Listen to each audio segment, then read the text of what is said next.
Today's video is sponsored by Surfshark VPN. So I felt like doing a trend video this week, and typically when I do them, I'll try like the newest, latest trends. Is it cute or is the internet lying to me? However, I have been sick and I just felt like doing something a little bit more casual. I love the concept of what's trending in my world. So shout out Ali, she's the first person that I remember seeing do it. It just makes sense. So many different things can be trending all at once and people are gonna be drawn to different things. So this is what's trending in my little brain right now. And it's kind of like what I'm wearing and also what's on my wish list. I literally cannot escape this at the moment. I'm seeing all different buzzwords pop up, which is how I know it's about to be oversaturated. And it is Gen X Soft Club. Obviously, we've seen so many trends come back from the early 2000s, and a lot of them were kind of falling more under Y2K McBling, so it had a very maximalist feel to it. However, this kind of represents that retro futurism, cyber sort of feel that did lean more minimalism and kind of came from the late 90s leading into the new millennium. And honestly, even this we have already seen come back and be embraced through styles like acubi and cyber Y2K. But as that pendulum gradually begins to swing back to minimalism, which it always does, I feel like we're going to see a more true representation of some of these styles. And also, it's not just the clothes, we're seeing it in makeup with the frostier sort of styles, of course tech, which also bleeds into fashion, like with the viral CD player bag. You can see it in graphic design with the color palette and typography chosen, and also photography. I feel like there's a very distinct style about it. You guys know under normal circumstances I am not a minimalistic girly, however this is it done right in my opinion. Like, they're still having fun with it. Okay, so admittedly not a trend but rather an essential, and that is prioritizing your safety whilst online, which is of course the beauty of today's video sponsor, Surfshark. Surfshark is a VPN, aka a virtual private network, which is available as an app and a browser extension and allows you to access content from around the world, as well as ensure your protection whilst you're browsing online. As someone who literally needs a TV show playing in the background at all times, Surfshark has been my lifesaver for over 3 years now. It is so quick and easy to change your location settings, and then instantly you'll have access to a ton more content that isn't usually available in your region. From anime to K-dramas, teen TV, drag race, the options really do become endless. And of course, it is important as always to ensure that you are browsing securely online. Surfshark ensure this through various methods, including adding an extra layer of protection when you're using public Wi-Fi, or by preventing companies and bots from tracking your personal information. And Surfshark actually offers unlimited devices under just one account, so you'll always feel safe. You can get an exclusive Surfshark deal with my code SPOTLIGHT, and at the moment up to 6 extra months for free. Since Surfshark offer a 30-day money-back guarantee, you can try it all risk-free for yourself via the link on screen and down below in the description box. Of course, we've had so many trends that fall under that girlhood banner. I'm gonna do an entire video on it because you guys know I eat it up every time. It aligns so perfectly with my personal style. But one of the offshoots I wanted to talk about today is bridal, because I feel like it's everywhere. Obviously, people are always having weddings, so bridal is always relevant to a certain group of people, but it's really having a resurgence in the fashion world at the moment as well, with a lot of runway designers opting to go back to that classic of having a bridal look. And we've even had full bridal collections from the likes of Sandy Liang. I guess the main takeaway and trend that's kind of trickling down is veils and also trains. The brand by Bambi comes to mind. I'm pretty sure they've already featured both. Veil adjacent is what I'm seeing the most of. I mean, we're even starting to see it in K-pop recently. I'm just so excited about the timing of this one trending because I am actually engaged. I don't know if you guys noticed that I wear this ring, but yes, I got engaged earlier this year. Sam proposed at Ensol Tower. It was such a beautiful night.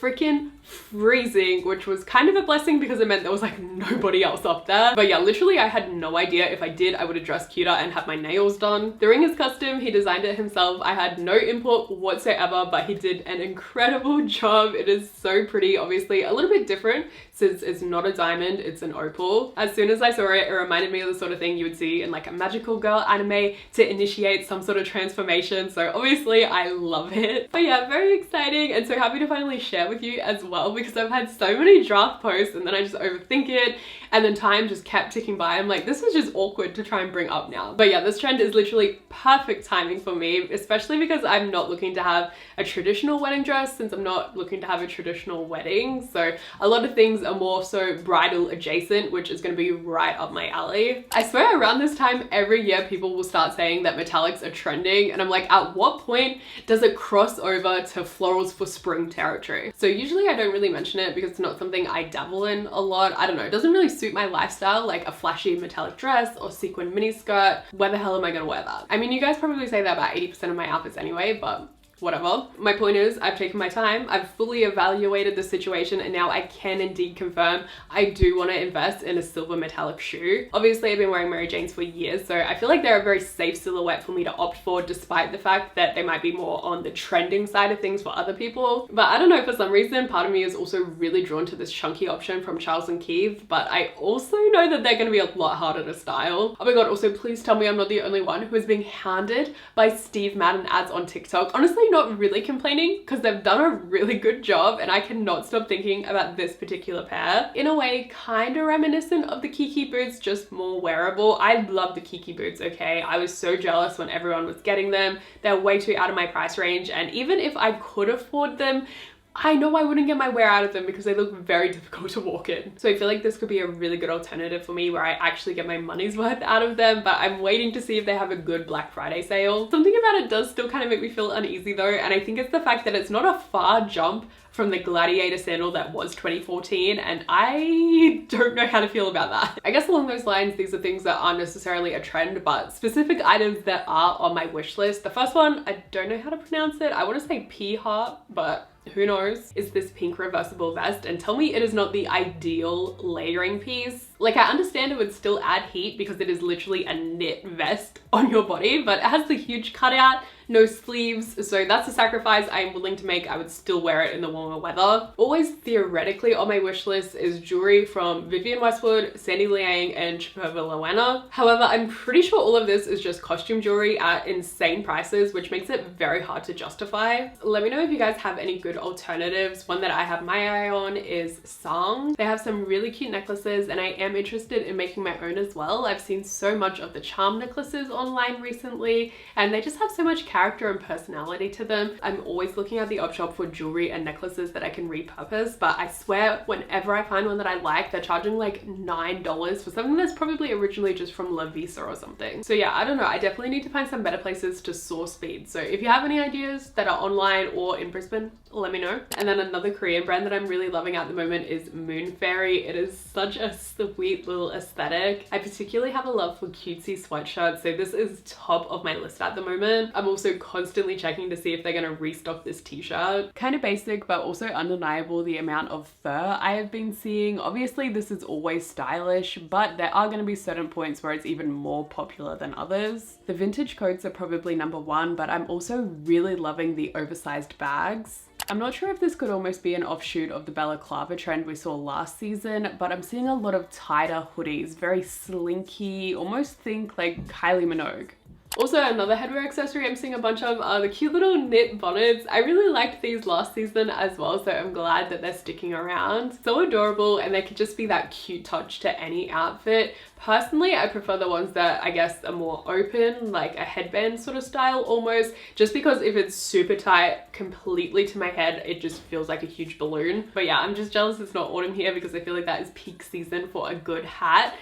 Even like the little animal ear ones, I feel like I'm seeing come back around again. So I'm so glad that all of these are staying with us. Low-key also feel like the Baker Boy cap is making a comeback, but I don't know. I guess for me in the Southern Hemisphere, I'm just gonna have to suck it up and become a cap girly, which honestly, they kind of already got me. Like, I ordered this hat just the other day while it was on sale, so we'll see how I go. I definitely have my eye out for a camo one, which is my next trend, I guess. I touched on it briefly in my previous video, but yes, I've been dipping my toe in this camo field for like the last year or so, particularly since Red Velvet Birthday, which I think was a year ago. You guys already saw an example of how I like to style camo in my previous video, but what I failed to mention is I actually also enjoy colored camo, which I feel like is the more controversial take here. Definitely haven't seen as many people embracing this yet, but I don't know, I think they just need a little bit more time. It's still a bit fresh in the memory. I don't know, I'm not gonna sit around and be fearful of repeating what's now considered like past fashion trend mistakes or whatever. For example, I love